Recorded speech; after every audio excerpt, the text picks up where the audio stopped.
السلام علیکم و رحمت الله و برکاته.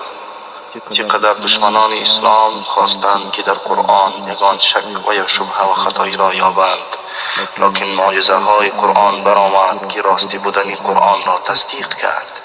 یک جماعت عالم های دولت های اروپایی در قرآن خطایی کافتند و یک آیت قرآن را خواندند و فکر کردند که خطای قرآن یافته شد.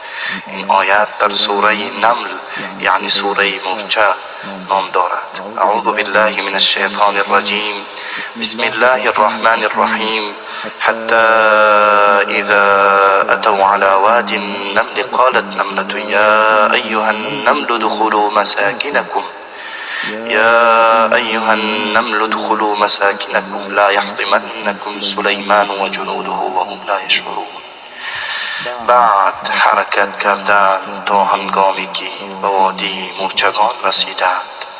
مرچه گفت ای مرچگان، به لانه های خود بروید تا سلیمان و لشکریانش شما را پایمال نکنند، در حالی که نمیفهمند. و هنگامی که کلمه یحطمنکم را خواندند یعنی شکستن می شود، عالم های اروپایی گفتند چطور مرچه می شکند؟